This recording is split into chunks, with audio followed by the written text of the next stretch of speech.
옆에 분들과 함께 인사 나누겠습니다. 복음이면 충분합니다. 네. 한번 이렇게도 인사했으면 좋겠습니다. 우리 항상 옆에 분들을 보면서 복음이면 충분합니다 이렇게 하시는데요. 오늘은 좀 자기 자신에게 가슴에 손을 모으고 이렇게 고백했으면 좋겠습니다. 복음이면 충분하다. 한번 따라하겠습니다. 복음이면 충분하다. 충분하다. 네. 서로에게 권면하는 것도 중요합니다만 스스로가 복음 안에서 충분하시고 또한 충만하여져가는 모든 분들 되시기를 간절히 소망합니다. 오늘 창세기 46장의 내용입니다. 46장의 내용은요, 이제 야곱과 그 가족들이 영적인 고향이자 약속의 땅인 가나안 땅을 공식적으로 좀 떠나는 거대한 이주 사건이 장황하게 기록된 장입니다. 가나안 땅 계속 지금 설교를 들으시면서 창세기를 보시면서 계속 그 거주 지역에서 있었던 일들을 봐오셨을 텐데요. 그곳이 어떤 땅인가요? 하나님께서 야곱의 할아버지인 아브라함에게 나타나셔서 약속하신 땅입니다. 잘 아시는 것처럼 너의 고향과 친척과 아버지의 집을 떠나 내가 네게 보여줄 땅으로 가라. 내가 너로 큰 민족을 이루고 네게 복을 주어 내 이름을 창대하게 하겠다라고 약속하신 땅이 가나안 땅입니다. 아브라함만이 아니죠. 아브라함과 그의 후손에게 영원한 기업으로 주겠다라고 약속하신 땅입니다. 그래서 이 가족에게는, 이 가문에게는 대대손손 영적인 의미가 있었던 곳입니다. 그런데 오늘 본문에서 이제 온 가족이 그 가나안 땅을 떠납니다. 여행을 떠나는 것이 아니고 이주를 합니다. 어디로요? 애굽이라는 곳으로 이주를 합니다. 왜죠? 왜 이주를 하죠? 여러 가지 사건, 여러 가지 내용들이 있었겠습니다만 지금까지의 창세기의 본문을 따라오신 것들 한번 기억해 보시기 바랍니다. 야곱과 가족들이 살고 있던 그 약속의 땅, 가나안 땅에 뭐가 있었어요? 기근이 있었습니다. 거기만 있었던 건 아니죠. 온 지방 가운데 있었지만 어쨌든 먹고 살아야 하는데 물리적으로, 환경적으로 더 이상 그 땅에서 살 수 없는 상태를 마주하게 되었습니다. 이 부분을 조금 주목하셨으면 좋겠습니다. 오늘 제가 나누고 싶은 말씀의 포인트가 이 부분에서 시작이 됩니다. 어제까지의 본문 내용 잘 기억하시면 스포트라이트가 누구에게 향해 있었냐면 요셉의 이야기였습니다. 요셉이 애굽의 국무총리가 되고 이제 그것들이 드러나고 형들을 만나고의 에피소드들이 막 오고 가는 내용이었습니다. 근데 그 스포트라이트를 받은 요셉의 이야기를 잠시 내려놓고요, 오늘은 한번 야곱의 입장에서 좀 생각해 봤으면 좋겠습니다. 야곱이 애굽이라는 나라의 시선을 돌리게 된 것은요, 어디까지나 기근이 왔기 때문에 그 상황에서 아버지니까 어떻게 해요? 자식과 가족들을 굶겨 죽지 않고 살려야 한다는 그런 철저히 사는 것, 살아가는 것에 대한 책임감 때문에 애굽에 곡식이 있다더라. 너희는 왜 가만히 있느냐? 아들들에게 가서 곡식을 좀, 양식을 좀 구해오라고 이야기한 것부터가 시작이 됩니다. 이번 주 내내 창세기의 말씀을 들으면서 아주 스릴이 넘쳤을지도 모르겠습니다. 오랜만에 만난 요셉과 그 형들의 관계, 이제는 상황이 역전되었죠. 그 전개들, 형들이 변했나 안 변했나를 살펴보는 요셉의 눈치싸움 등등. 그러다가 이제 자신이 요셉임을 드디어 어제 밝혔죠. 형들과 부둥켜 안고 울고 불고 그러면서 이 모든 것이 하나님이 준비하신 섭리였습니다를 이야기하는 장면. 어마어마한 사건들이 굵직굵직하게 진행되었습니다. 그런데 이런 굵직굵직한 사건들 때문에 우리가 잠시 놓치고 있는 부분이 있는데요, 바로 야곱이라는 인물입니다. 사실 아버지 야곱은요, 지금 이 흘러가는 상황을 정확하게 아는 것은 아니었습니다. 아들들이 중간에 왔다 갔다 하면서 이야기를 하니까 뭔가 좀 안 좋은 상황들이 오고 가는데 정도는 알고 있었지, 실제 거기서 어떤 이야기가 오고 갔는지 잘 몰랐을 수도 있습니다. 야곱의 입장에서는요, 잠도 잘 못 자는 상황일 수도 있습니다. 기근 때문에 먹을 것을 구해오라고 아들들을 보냈습니다. 그런데 성경에 기록된 바에 의하면 아들들이 3일 동안 애굽에 갇혀 있다가 돌아옵니다. 애들이 왜 이렇게 안 오지? 음식 구하러 간 애들인데 왜 3일이 지나도록 기별이 보이지 않지? 그러다가 3일 만에 돌아옵니다. 근데 돌아온 아들들에게서 들리는 소식이 뭐예요? 아버지, 막내 베냐민을 데리고 가지 않으면 안 됩니다 라는 소식을 듣게 됩니다. 이게 무슨 일일까요? 애굽의 곡식이 풍성하다는 것을 알게 되어서 먹고 살려고 사는 문제 때문에 아들들을 보낸 것인데 아들들이 조금 위험한 상황이 되었다라는 소식을 접하게 됩니다. 막내 베냐민을 그곳에 보내지 않으면 양식이 없기 때문에, 양식이 떨어지기 때문에 굶어 죽을 것만 같습니다. 그렇다고 베냐민을 보내면 이 막내 베냐민 영영 보지 못할 수도 있겠다라는 생각도 듭니다. 가장으로서 무슨 생각이 들까요? 여기서 어떤 선택을 할 수 있을까요? 야곱은 아직까지 형들이 돌아와서, 아들들이 돌아와서 상황을 자세하게 설명하기 전까지는 상황을 정확히 몰랐습니다. 거기 요셉이 있는지, 국무총리가 되었는지, 상황이 어떻게 돌아가는지 몰라요. 하지만 그 와중에 베냐민을 보내는 선택을 합니다. 베냐민을 보내고 어제의 본문, 아들들이 돌아와서 그 놀라운 사건을 이야기하기까지 시간이 얼마가 흘렀는지 모르겠지만 아버지 야곱의 마음이 과연 어떠했을까요? 모르긴 몰라도 평범한 가장의 마음 그대로였을 것입니다. 그저 아무 일 없이 아들들이 돌아오기만을 손이 발이 되도록 빌고 또 빌었을 것입니다. 제가 왜 오늘 46장의 창세기 본문을 이야기하면서 성경에는 자세히 기록되지 않는 아버지 야곱의 심정을 조금 살펴보려고 할까요? 오늘 본문 잘 보시기 바랍니다. 1절에 이렇게 시작을 합니다. 이스라엘이 모든 소유를 이끌고 떠나 브엘세바에 이르러 그의 아버지 이삭의 하나님께 희생제사를 드리니라고 갑자기 시작을 합니다. 분명 어제 45장까지의 스포트라이트는 누구였습니까? 요셉이었고 그 형들과의 이야기였습니다. 정말 다른 것을 생각할 겨를도 없이 요셉과 형들의 막 주고받는 그 드라마틱한 이야기가 정신없이 몰아치는 장면이 3장, 4장에 걸쳐서 일어나고 있었습니다. 성도님들도 아마 본문을 보시면서 이번 주 내내 그러셨을 것입니다. 그런데 갑자기 이야기가 뚝 끊기더니 1절이 어떻게 시작을 하냐면 야곱, 이스라엘로 불리죠. 야곱에 대한 이야기로 스포트라이트가 향해집니다. 저는 오늘 성경의 본문을 보면서 그리고 앞뒤 스토리의 연관성을 떠올리면서 물을 수밖에 없었습니다. 갑자기 야곱? 무슨 말씀을 하시려는 거지? 도대체 이 내용들을 통해 뭘 보여주시는 것일까? 이 질문 속에서 저는 야곱은 과연 이 과정 속에서 어떤 심정이었을까를 생각해 보지 않을 수 없었습니다. 내가 야곱이라면 과연 이런 스펙타클한 굵직굵직한 이야기가 진행되는 동안 무슨 생각을 하고 있었을까? 내가 야곱이라면 과연 하나님 앞에서 기도드리는 제목들이 무엇이었을까? 애굽 땅에서는 정확히 알 수 없는 뭔가 위험한 일들이 벌어지는 것만 같은데 가나안 땅 구석의 어두운 텐트 안에서 홀로 가슴을 졸이고 있었던 야곱은 가장으로서 어떤 마음으로 하늘을 바라보며 기도하고 있었을까요? 다른 것이 아닐 것입니다. 앞에서도 잠시 언급드렸지만 사는 것에 대한 것일 것입니다.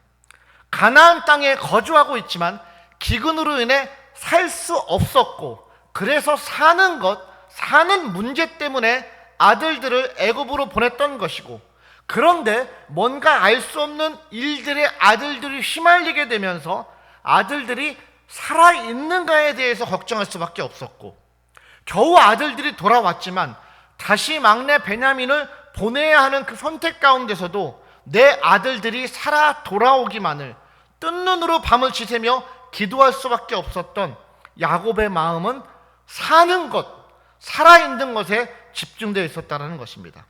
그리고 기다리던 끝에 어떤 소식이 들려옵니까? 아들들이 돌아온 것도 있지만 요셉이 살아있다라는 소식이 들려옵니다. 국무총리가 되었다는 것이 중요한 것이 아닙니다. 애굽의 둘째가는 치리자가 되었다는 것이 중요한 것이 아닙니다. 아버지 야곱에게는 죽은 줄로만 알았던 요셉이 살아있다가 중요한 소식이었습니다. 그래서 야곱이 어제 뭐라고 이야기합니까? 내가 아직 살아있을 때 가서 살아있는 요셉을 꼭 봐야겠다. 그러면서 오늘 본문은 이어지는 것이거든요. 이게 야곱의 입장입니다. 분명 어제까지의 내용, 성경에 기록된 텍스트는 애굽 땅에서 요셉과 형들의 이야기에 초점을 두고 있지만 그 시간의 흐름 속에 감춰져 있는 것 같지만 멈춰져 있지 않았던 초점은 무엇이었냐면 야곱에게 있어서 사는 것, 살아있는 것, 살아내는 것이 중요한 초점임을 계속해서 흘러가고 있음이 보여졌다는 것입니다. 우리도 그렇지 않습니까, 성도님들? 성도님들에게 있어서 지금 무엇이 중요하십니까? 솔직히 이 땅에서 사는 것, 살아있는 것, 살아내는 것 중요하지 않으십니까? 누군가는 사는 것, 살아내는 것, 이게만이 목적이라고 한다면 너무 세속적인 것이 아닌가 이렇게 물을지도 모르겠습니다. 저는 이것을 세속적이라고 생각하지 않습니다. 우리가 이 땅에 태어나 몸을 가지고 살아간다면 당연히 사는 것을 고민하고 살아있는 것을 생각하며 어떻게 살아낼 것인가에 대해 우리의 생각과 마음을 쏟는 것은 당연한 거라고 생각을 합니다. 그 자체만으로는 세속적이라고 말할 수 없습니다. 다만 무엇이 필요하냐? 구별됨이 필요합니다. 제가 지난 주일 설교 때도 강조하여서 말씀드렸었는데요, 하나님을 믿는 자들에게 사는 것은 역시나 똑같이 중요합니다. 다만 조금 다른 점이 필요한데 그게 뭐냐면 거룩함, 구별됨이라는 것입니다. 그런데 그것은 조금 나은 상태 차이가 아니라 분명히 달라짐, 분명한 차이가 있어야 한다는 것입니다. 원래 우리가 알던 야곱은 어땠습니까? 하나님의 약속을 자신의 생각과 방법으로 이루려고 하는 지극히 인간적인 모습의 야곱을 봐왔습니다. 어머니의 태중에서 작은 자가 큰 자를 섬기겠다라는 그 약속 때문에 형에게 장자권을 팔라라고 이야기했습니다. 아버지 이삭을 속여왔습니다. 누가 봐도 하나님의 자녀의 모습이 아니에요. 구별된 모습이 아니에요. 하나님의 방법으로 살아가는 자의 모습이 아니었습니다. 그런데 그랬던 야곱의 달라진 모습이 오늘 본문에서 드러난다는 것입니다. 그 포인트가 무엇이냐 하면 46장 1절에 우리 한번 읽었지만 다시 한번 읽겠습니다. 함께 읽겠습니다. 시작. 이스라엘이 모든 소유를 이끌고 떠나 브엘세바에 이르러 그의 아버지 이삭의 하나님께 희생 제사를 드리니. 포인트는요, 브엘세바입니다. 갑자기 요셉의 이야기에서 야곱으로 시선이 옮겨져 왔었을 때 야곱이 한 행동이 뭐였냐고 성경이 1절에 기록하느냐면 브엘세바라는 곳에 이르러 하나님께 희생 제사를 드렸다라는 것입니다. 바꿔 말하면 예배를 드렸다라는 것입니다. 혹시 기억하십니까? 브엘세바 지명인데요, 들어본 것 같지만 또 어디서 봤더라? 잘 기억이 안 나실 수도 있습니다. 브엘세바라는 지명을 검색하시면 창세기에 딱 10번 나옵니다. 브엘세바라는 지명이 10번 나오는데요, 그 중에 처음 등장하는 것이 할아버지 아브라함 때 등장해요. 21장에서 할아버지 아브라함이 아비멜렉과의 우물 다툼, 이 사건을 해결하고 에셀 나무를 심으면서 하나님께 예배를 드렸던 곳이 어디냐? 브엘세바라는 곳입니다. 그래서 브엘세바의 뜻이 뭐냐면 맹세의 우물이라는 뜻이에요. 근데 또 시간이 흘러서 아버지 이삭도 그랄 지역이라는 곳에서 우물로 인해 다툼이 있다가 브엘세바로 오게 되었고 그곳에서 제단을 쌓고 예배를 드립니다. 성도님들, 우물은요 그 당시 생존, 사는 것과 직결되는 필수적인 요소였습니다. 우물이 없으면 삶을 이어갈 수 없는 생명줄과도 같은 것이 바로 우물이었습니다. 그렇기 때문에 할아버지 아브라함도 아버지 이삭도 우물 다툼에 계속 휘말릴 수밖에 없었던 것입니다. 그런데 브엘세바 그곳에서 할아버지 아브라함과 아버지 이삭은 생존의 문제, 사는 것의 문제가 걸려 있었을 때 무엇을 했느냐? 희생 제사를 드렸다라는 것입니다. 하나님께 예배를 드렸다라는 것입니다. 무슨 말인가 하면 브엘세바라는 곳에서 우물, 생존과 직결되어 있는 것을 하나님 앞에서의 예배, 신앙으로 승화시켰다라는 것입니다. 그러니까 아브라함도 이삭도 생존의 문제, 사는 것의 문제 앞에서 취했던 행동은 바로 예배였습니다. 이것이 하나님을 믿는 자녀들의 구별된 삶이었다는 것입니다. 사는 것 중요하죠.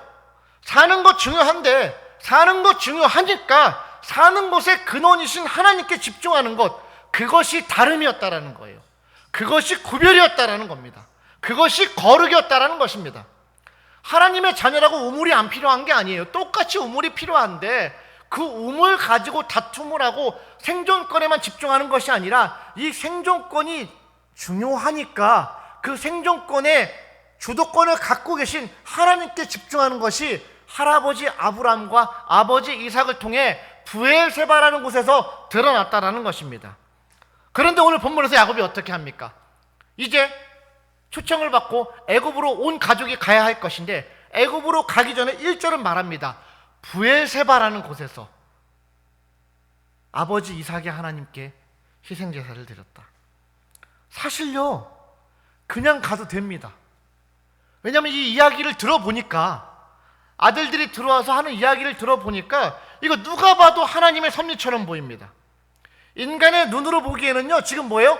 애굽으로 가는 것만이 살 길이에요. 지금 가나안 땅에서 먹을 수가 없고 살 수가 없습니다. 애굽 땅은 곡식이 풍성해요. 게다가 어떤 소식이 들렸어요? 사랑하는 아들 요셉이 그곳에 살아있다. 게다가 애굽의 두 번째 가는 권력자가 되어 있다. 또 뭐예요? 이 가족들의 이야기를 들은 애굽 왕이 뭐예요? 가족들을 다 애굽으로 와라 초청했어요. 수레를 타고 올 수레를 보냅니다. 아니, 누가 봐도 이거는요, 하나님이 마련하셨다라고 밖에 볼 수 없는 상황이에요. 야, 이게 하나님의 섭리구나라고 볼 수밖에 없습니다. 사람이 만들 수 있는 상황이 아니잖아요. 계획한다고 되는 상황이 아니잖아요. 그럼 그냥 가면 돼요. 사는 길이 열려 있는 게 보이니까요. 그런데 야곱이 넘어가기 전에 브엘세바에 멈춰 섭니다. 예전에 야곱이 아니었습니다. 현상은 하나님이 이루신 것처럼 보이지만, 누가 봐도 이게 살 길이지만 그 상황만 보고 생존을 결정하는 야곱이 아니었던 것입니다. 그가 사는 것, 산다는 것, 또한 가족들이 산다는 것은 애굽이 결정하는 것이 아니라, 국무총리의 계급이 결정하는 것이 아니라 하나님이 결정하시는 것임을 야곱은 그 긴 인생을 통해서 배워온 것입니다. 그래서 하나님이 마련한 것처럼 보이는 그 분명히 사는 길을 눈앞에 두고도 다시 한번 하나님께 구별됨으로, 거룩함으로 응답을 얻기 위해 브엘세바 앞에 멈춰섰다라는 것입니다.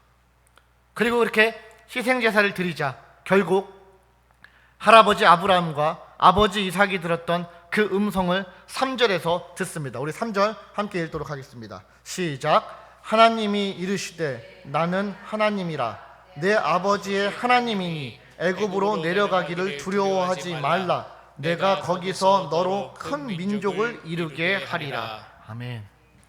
할아버지가 들었던 음성, 아버지가 들었던 음성을 브엘세바에 멈춰선 야곱도 듣게 됩니다. 그런데요, 더 놀라운 것은요, 이 야곱의 구별된 행동은요, 예배를 드렸다는 것, 희생제사를 드렸다는 것만이 아닙니다. 다시 1절 잘 보시면요, 뭐라고 되어 있어요? 이스라엘, 야곱이죠. 야곱이 모든 소유를 이끌고 떠나 브엘세바라는 곳까지 왔다라고 기록되어 있죠. 그러니까 원래 거주하고 있던 곳에서 일단 브엘세바까지 온 것입니다. 그런데 뒤로 좀 오셔서요, 5절 보시면 뭐라고 되어 있냐면, 야곱이 브엘세바에서 떠날 때 이스라엘의 아들들이 바로가, 애굽 왕이죠, 그를 태우려 보낸 수레에 자기들의 아버지 야곱과 자기들의 처자들을 태우고라고 되어 있습니다. 무슨 말이에요? 원래 거주하던 곳에서 브엘세바까지 올 때에는 그 수레를 타지 않았다라는 것입니다. 애굽 왕이 야곱과 그 가족들을 소식을 들었으니까 너무 기뻐서 초청하면서 타고 오는 수단으로 수레를 보냈어요. 성공했다는 증거입니다. 이제 살았다는 증거예요. 타고 가면 되는데 브엘세바에서 하나님의 확실한 음성을 듣기 전까지는 타지 않았다라는 것입니다. 5절에 기록된 것처럼 하나님의 확실한 음성을 듣고 난 뒤에야 비로소 그 수레를 탑니다. 우리는 이 부분을 그냥 읽으면서 지나치는 하나의 장면일지 모르겠지만 성경은 5절에 분명히 언제, 어디서 그 수레를 탔는지를 기록하고 있다라는 것입니다. 우리가 이전에 알던 야곱이 아닙니다. 세상에서 말하는 사는 것, 살아내는 것 자체에만 집중하던 야곱이 아닙니다. 만일 세상에서 말하는 사는 것, 살아내는 것 자체에만 집중했다라면 애굽에서 보낸 수레는 더할 나위 없이 귀한 증거죠. 아, 이게 사는 거지, 이게 하나님의 응답이지 하고 탔을 것입니다. 그러나 야곱은 사는 것, 살아내는 것에 집중하지만 그래서 한 번 더 하나님께 집중하였다라는 것입니다. 그리고 이어지는 것이 46장에 누구누구 가족들이 있었고 그 사람들이 다 이주하였더라 기록되고 있는 것이 뒤의 내용입니다. 오늘 말씀을 통해 하나님은 분명히 말씀하십니다. 하나님은 우리가 사는 것, 우리가 살아내는 것, 우리가 살아있는 것에 집중하신다라는 것입니다. 야곱이 그 자녀들이 살아있기를, 먹고 살 수 있기를, 삶을 살아내기를 집중했던 것처럼 하늘 아버지인 하나님께서도 우리가 살고 살아내고 살아있기를 누구보다 원하신다라는 것입니다. 그래서 하나님이 하시겠다라는 겁니다. 사는 것에 집중하지 말라라는 것이 아닙니다.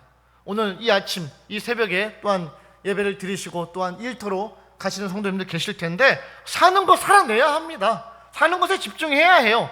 그게 세속적이라는 것이 아니라 살아야 하니까, 살아내야 하니까 하나님이 책임지심을 기억해야 한다는 것입니다. 그러니까 우리 삶의 브엘세바에 좀 잠깐 멈추라는 것입니다. 우물에 집중하지 말고, 애굽에 집중하지 말고, 그 수레에 덥석 올라타지 말고, 심지어 이거 누가 봐도 하나님이 허락하신 상황 같은데 라는 현실과 상황 속에서도 섣불리 행동하지 말고 한 번 더 하나님께 집중하라는 것입니다.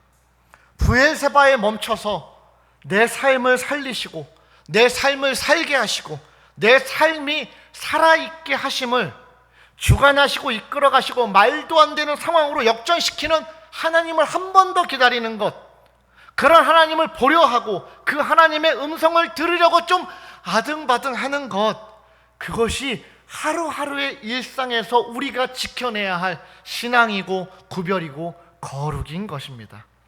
우리 모두 각자의 삶의 브엘세바 앞에 잠시 멈춰서 우리를 살게 하시고 살아내게 하시는 하나님의 약속을 분명히 확인하며 살아가는 모두가 되시기를 간절히 소망합니다.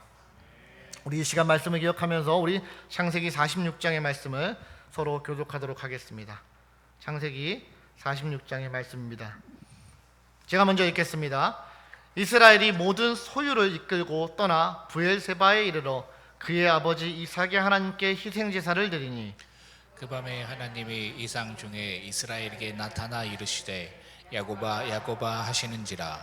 야곱이 이르되 내가 여기 있나이다 하매, 하나님이 이르시되 나는 하나님이라 내 아버지의 하나님이니 애굽으로 내려가기를 두려워하지 말라. 내가 거기서 너로 큰 민족을 이루게 하리라. 내가 너와 함께 애굽으로 내려가겠고 반드시 너를 인도하여 다시 올라올 것이며 요셉의 그의 손으로 내 눈을 감기리라 하셨더라. 야곱이 브엘세바에서 떠날새 이스라엘의 아들들이 바로가 그를 태우려고 보낸 수레에 자기들의 아버지 야곱과 자기들의 처자를 태우고 그들의 가축과 가나안 땅에서 얻은 재물을 이끌었으며 야곱과 그의 자손들이 다 함께 애굽으로 갔더라. 이와 같이 야곱이 그 아들들과 손자들과 딸들과 손녀들 곧 그의 모든 자손을 데리고 애굽으로 갔더라.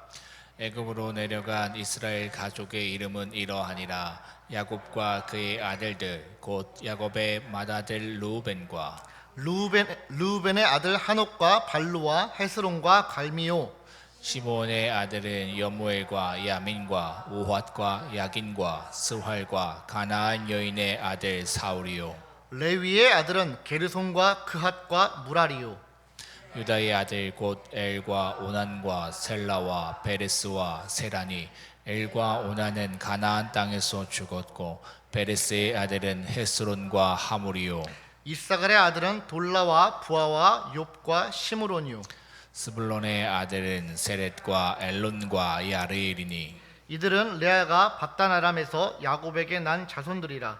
그 딸 디나를 합하여 남자와 여자가 33명이며 가세의 아들은 시뷴과 학기와 수니와 에스본과 에리와 아루디와 아렐리오. 아셀의 아들은 임나와 이스와와 이스위와 브리아와 그들의 누이 세라며 또 브리아의 아들은 헤벨과 말기엘이니. 이들은 라반이 그의 딸 레아에게 준 실바가 야곱에게 낳은 자손들이니 모두 16명이라. 야곱의 아내 라헬의 아들 곧 요셉과 베냐민이요. 애굽 땅에서 온의 제사장 보디베라의 딸 아스낫이 요셉에게 낳은 브네스네와 에브라미요. 베냐민의 아들 곧 벨라와 베겔과 아스벨과 게라와 나아민과 에이와 로스와 뭇빔과 훗빔과 아르시니. 이들은 라헬이 야곱에게 낳은 자손들이니 모두 14명이요 단의 아들 후심이요 납달리 아들 곧 야스엘과 구니와 예셀과 실렘이요 이들은 라반이 그의 딸 라헬에게 준 비라가 야곱에게 낳은 자손들이니 모두 7명이라. 야곱과 함께 애굽에 들어간 자는 야곱의 며느리들 외에 66명이니 이는 다 야곱의 몸에서 태어난 자이며 애굽에서 요셉이 낳은 아들은 2명이니 야곱의 집 사람으로 애굽에 이른 자가 모두 70명이었더라.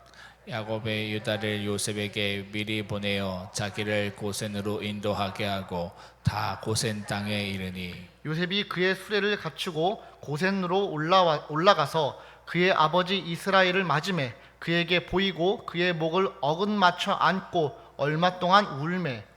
이스라엘이 요셉에게 이르되 내가 지금까지 살아 있고 내가 내 얼굴을 보았으니 지금 죽어도 조카도다. 요셉이 그의 형들과 아버지의 가족에게 이르되 내가 올라가서 바로에게 아뢰어 이르기를 가나안 땅에 있던 내 형들과 내 아버지의 가족이 내게로 왔는데 그들은 목자들이라 목축하는 사람들이므로 그들의 양과 소와 모든 소유를 이끌고 왔나이다 하리니 바로가 당신들을 불러서 너희의 직업이 무엇이냐 묻거든 당신들은 이르기를 주의 종들은 어렸을 때부터 지금까지 목축하는 자들이온데 우리와 우리 선조가 다 그러하나이다 하소서. 애굽 사람은 다 목축을 가증히 여기나니 당신들이 고센 땅에 살게 되리이다. 아멘.